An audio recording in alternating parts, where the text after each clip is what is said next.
Okay, where do I even start? We have to talk about Squid Games Season 2, Episode 1. I'm going to give you the first 10 minutes, just verbatim. Then I'm going to get into the spoilers, make a decision on if you want to stick around for that or not. It goes in it. So, oh my. Oh my. We're all in for a treat. So Squid Games, in case you don't know what that is the popular Netflix TV show that involves it is from South Korea, and it involves these individuals playing a game to the death. There's 456 competitors in season 1. Please watch it. It's phenomenal. If you haven't seen season 1 yet, exit stage left immediately and go watch it. It's very, very good. If you have, and you're interested in hearing my thoughts on season 2, this is the right place to be, because I've got thoughts. Got a lot of thoughts.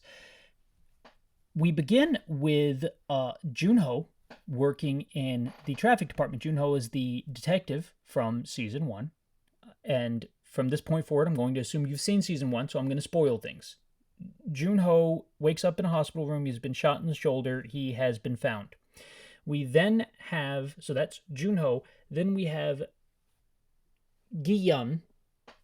And Gi-yun is the protagonist from season 1. I hope I'm pronouncing his name correctly. I practiced it. And he decides not to go to America to see his daughter. Instead, he turns around and he walks back into the city. We're going to jump ahead 2 years. Junho is now in the traffic department of the police station because no one believed him that there was this evil organization on an island murdering people, even though they looked for it. There was no evidence. The bullet in his shoulder couldn't be traced back to anything. So he likes traffic because it's clear cut. It is completely plain Jane. You run a red light, you ignore a sign, you break the law. They have it on camera. There you go. Now, Gi-yun has gone off the deep end. He now lives in a pink motel, and he watches security cameras constantly. He has a firearm at his disposal. If you know anything about South Korea, that's very difficult to acquire. And he has hired the old loan shark, Boss Kim, to be his new private detective agency. Sunshine Capital.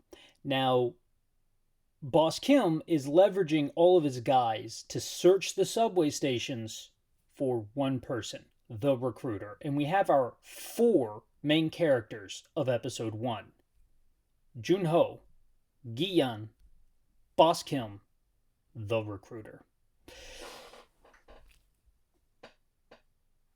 It's just as good as you wanted it to be. It's probably not what you were expecting, but I'm excited for you to enjoy it. Stop now and go watch it. Then come back and listen to me synopsize it and then talk about it and give you my thoughts. Because it's good. It's good, y'all. And I've spotted one Easter egg, so I'll give you the Easter egg for free. There's a phone number that's read out loud, and the phone number's 456. And the original season, that was Gi-yun's competitor number, was 456. He was competitor 456, so that's always fun. Fun to spot those. I'm sure there's plenty more. I missed them. So we're now getting into spoilers territory. Cool. Boss Kim is going throughout all of the subways with his henchmen, and they are looking for the recruiter.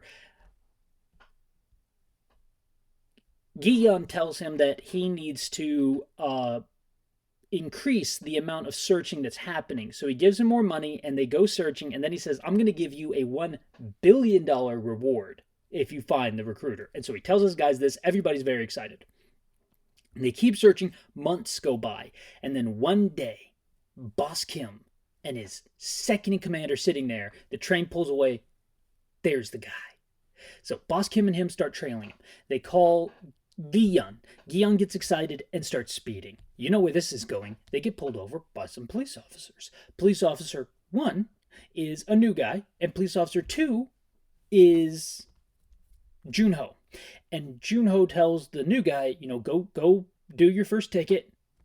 They're gonna try to talk their way out of it. Don't you let them. And it's all gonna go well. You got this. And so the guy goes, he does the ticket, and the guy, of course, Gi-yun pulls away as soon as he gets the ticket and speeds off towards the guy, towards Boss Kim's last known location, because Boss Kim has been trailing the recruiter. Then Junho, I'm having very difficult time keeping up with the names. I sincerely apologize.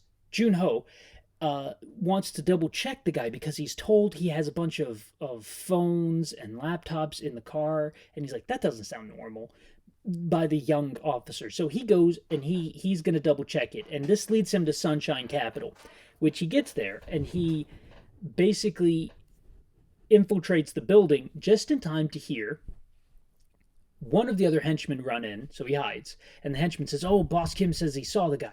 So they've spotted the recruiter. They've been following the recruiter all day. The recruiter has taken a strange journey. There is a complete side quest that absolutely goes to show you who these people are, the kind of mental cases they attract into this game and to work for them, because the recruiter goes to a store and he buys 100 prepackaged, I can only assume they're sweet rolls. In America, they would probably be cinnamon rolls or, like, I don't even know what. Ham sammies. They'd be ham sammies. 100 ham sammies. Then he goes next door and he buys 100 scratch-off tickets. Then he goes to the park. And every person, I laughed when they said this. They said, he approaches another unhoused individual. When was it? When did it become socially destitute, socially irresponsible of us to say homeless? I thought homeless was I don't know, unhoused individual. I've never been unhoused, so maybe that's why I'm not offended by homeless. But if you're unhoused, leave me a comment. Let me know how you feel about unhoused. I think that sounds worse than homeless. Unhoused almost sounds like something you would say, instead of saying that's a stray dog, you'd say that's an unhoused dog. Yeah, because it doesn't have a house to live in. Yeah, that makes sense. That's an unhoused dog. An unhoused individual, I mean, are we now equating humans to animals? I don't know. You'd never say that dog is homeless. You'd say, anyway. I don't know. Maybe I'm the monster. So he's approaching these unhoused individuals and he's giving them a choice. In one hand, he has a scratch-off ticket, and in the other, he has food. And most people take the scratch-off ticket, and everyone loses, and only a few people take the food. Then he stands in the middle of the park, and all the unhoused I'm just going to say homeless. All the homeless people are looking at him, and he throws down all of the food, and then he stomps it. So he waited till he was completely out of scratch-off tickets. Then he destroys the food in front of them for funsies. That is his day in the park. It's who he is. So then he goes and he's going down an alley, and Boss Kim turns to his second in command. He goes, okay, the guy isn't here yet. Let's just take him. And the guy's like, oh, we're supposed to wait for Gi-young.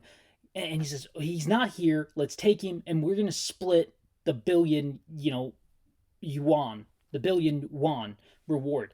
And he goes, would you really split it with me? And he goes, I officiated your wedding. This is such a good, amazing way to basically, because Boss Kim also said previously about how without Gi-yun, they would not be in business still, and he wouldn't be able to employ his men. He cares about the people working under him, which is insane, because this is the same guy from season 1 who was going to cut the dude's eye out and take one of his kidneys. Like, it's insane. I'm sorry, my chair is squeaky. I gotta work on this chair. It's very squeaky. So, they run down the alley, and the guy just knocks him out. And then he beats Boss Kim with his briefcase, and it becomes apparent that they have been captured. Gi-yun gets there, and he sees that they're gone, and he finds the knife, and he sees a little bit of blood. And unbeknownst to him, he's being watched by the recruiter up on top of one of the buildings. Then we cut to a scene that is mirrored slightly later on, and it is Boss Kim and the second in command are sitting across from each other. And our recruiter has a revolver. And he puts a bullet in it and he puts on "It's Time to Say Goodbye," which is like the la la la la la la la la la la la la la la. If I can find it, it's going to be playing under this video. Okay? And you're going to know why. Then they play rock, paper, scissors -1. Thank you. Thank you. I've never heard of rock, paper, scissors -1. It's very cool. You play rock, paper, scissors with both hands. 1, 2, 3, cha. Then you take one away, and you get to keep one. Okay? Now, the interesting part is they don't know which hand you're going to take away. So let's say you got rock, and you got, scissors. And the other person got paper, and they got scissors. Then they're going to take away, scissors and keep paper. But you know they're going to take away scissors but keep paper, so you're going to take away rock and keep scissors. And it's interesting. It has a, I don't know, it's weird. It's a different way of doing it, but it's a childhood game. Rock, paper, scissors. We've all played it. So they do that and they lose, and he clicks, click, click, click, because he's like spinning the barrel every single time. And then he says, let's make this more interesting. Let's reverse the odds. Because right now you have a 1 in 6 chance of dying playing this game. So let's make it a 5 in 6 chance.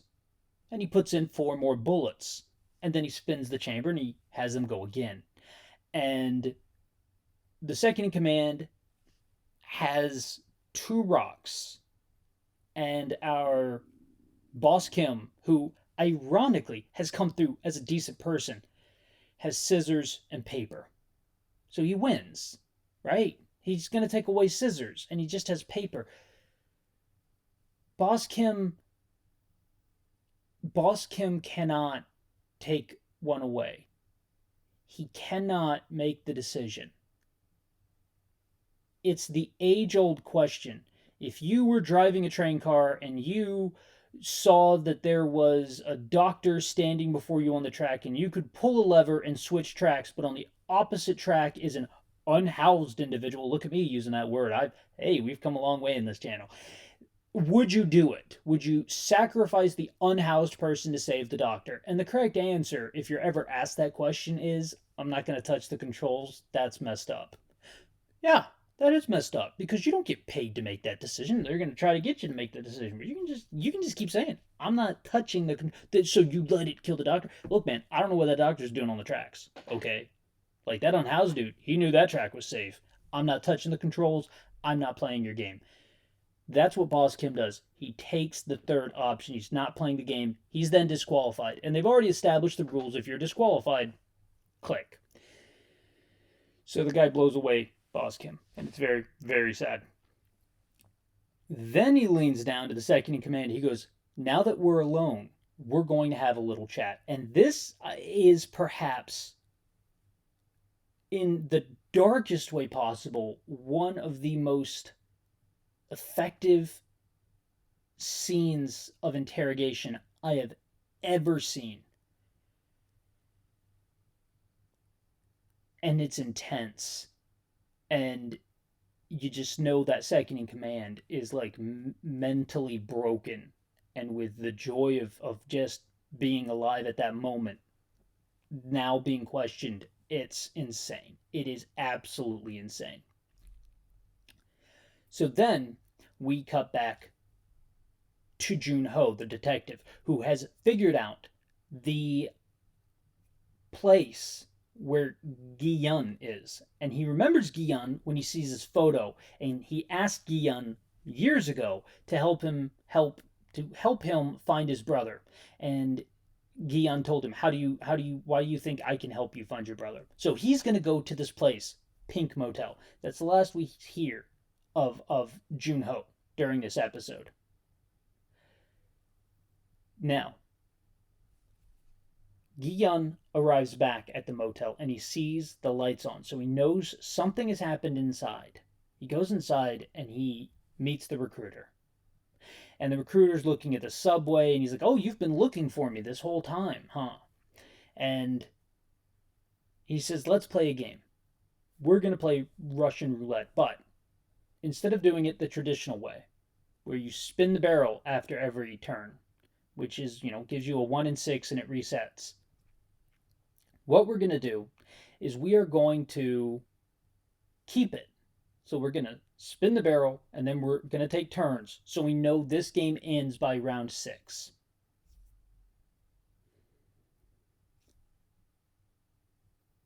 Watch the episode. They go through the rounds. I cannot put it into words the way this segment felt. It's intense. And this series, I mean, what if they had killed our protagonist? What if? I'm not going to put it past him. I don't think this guy. I'm just happy to know that me personally, I'm approaching this season without. They don't have plot armor. The only person I think who has plot armor might be Junho. But we need Junho. He's the hero now. This guy, Gi-yeon is steps away from basically becoming them as he plays Russian roulette. And at first he flinches, and then he flinches a little more. The last time he doesn't flinch. The guy says, I have the key in my pocket. They're down to 2 rounds. Only the last 2 turns. He says, I have the key in my pocket. You can shoot me a couple of times. Just pull the trigger twice. I'm dead. But then you have to admit to me that you're trash. And the only reason you made it out of the dumpster is by luck. And Gi-yeon does what he does. And then he puts the gun down. And he goes, you could kill me right now. But then you'd have to admit to me that you're nothing more than their dog.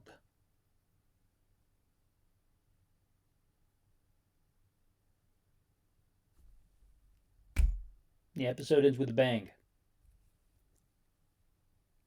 It's intense. It is completely earned. It is so well done, and it was so worth waiting for it. Now we get some extra filler with Junho looking for the island and other things, but I do believe we might have a team up between Gi-yeon and Junho very soon. Boss Kim is gone, and the recruiter is gone. So of the 4 main characters of episode 1, 2 are gone, 2 are left, and we're off to the races. Because Squid Game has come back, and it has come back hard. It took its time, and the payoff is well worth it. I hope you thoroughly enjoy it. And so if you will stay with me for just a moment longer, I will now discuss statistics and Russian roulette. So they're using a 6-cylinder gun. And whenever you put the bullet in the cylinder, it has a place for 6. So at one point, 1 is at the top, which means there will be 1 at the bottom, and there will be 2 to either side. Basically, whenever you have the spin happen, if you are holding it forward and then you spin it, there's going to be some extra gravitational pull, some extra weight with the bullet being added, and then the 5 empty cylinders that will inevitably pull the bullet down more than often. It's not necessarily a 1 in 6 chance. Now, if you lifted it up and then you also spun the cylinder, the same would occur. The weight spinning around of the extra bullet might theoretically keep it from being completely odd-wise 1 in 6. What's interesting is the more bullets you add. So to truly be equal, you'd have to add 1 bullet on the top and then 1 on the very bottom, playing with 2 out of 6. So it's a third, but that way the bullets would actually act as counterweights to each other whenever you spin it. 5 out of 6, it's actually going to work in the opposite direction. That's as good as 6 out of 6. Your chances are not 1 out of 6 that you'll live. They're much lower, I would think, because the weight would drag that empty chamber. The empty chamber would want to continue going because of the weight behind it of the 5 full chambers. So if it clicked into place, the chance of it continuing on would be that much more. It's very interesting because he keeps bringing up how it's a 1 in 6 chance and it's a 1 in 2 chance, and he's bringing up the chances. And yes, on a very technicality of a level, it is a 1 in 6 chance. But percentage-wise, I'm sure that, because I think 1 in 6 is somewhere in the neighborhood of 16.666 or 17.333, something like that. What is that? I'm doing some math real quick in my head. That's not correct. Yeah, it might be even higher than that. It might be in the 18 range. 18.666. I'm not sure. But the kicker is that it would be enough of an additional... No, it'd be lower than 18. It'd be somewhere in that 16 to 18 range. But the kicker is that it would draft the percentage chance, depending on which one you were playing, the 1 in 1 to 5 or the 5 to 1. It would draft those percentages up and down on a minute level so that perhaps if you were only playing with 1 bullet, your chance of actually of surviving the round would be closer to 90% perhaps. Whereas if it was 5 to 1, your chance of surviving the round would be 2%, not 1 in 6, which would theoretically be somewhere in the 7. Do the math. Let me know in the comments down below, or I'll let you know. I'll do the math. That'll be fun. I can do the math right now, but I don't have my phone on me, and we're so dependent upon phones. So it's just very interesting that they would use that, and it is a straightforward game. It's one everyone can understand. It's rock, paper, scissors. I am going to, for every episode of this, do a quick little video like this, and then discuss the games.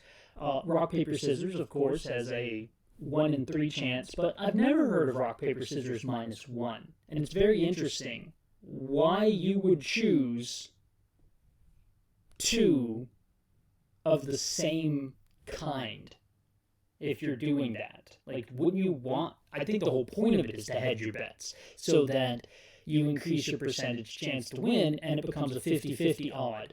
Because if you choose... scissors and rock, and they chose paper and rock, then you're, well, there you go. I mean, you're going to deduct 1, they're going to deduct 1. Who deducts what to win? So, it was intense, very satisfying, very dark. This series is coming on... Oh, man, it's like it never left. And it is making fun childhood games absolutely terrifying to play yet again. We'll see if they redo the Squid Game. I don't know if they will, but if they do, that's going to be fun. I hope you guys have a wonderful week. I will check back after the next episode, let you know how that goes. And I've got a Smile 2 video coming out soon. I just watched that. I won a contest over there at Beyond the Void, another YouTube channel that's pretty cool. I hope you guys have a wonderful day. And, as always, thanks, y'all. It was good being seen. Have a nice one. Bye.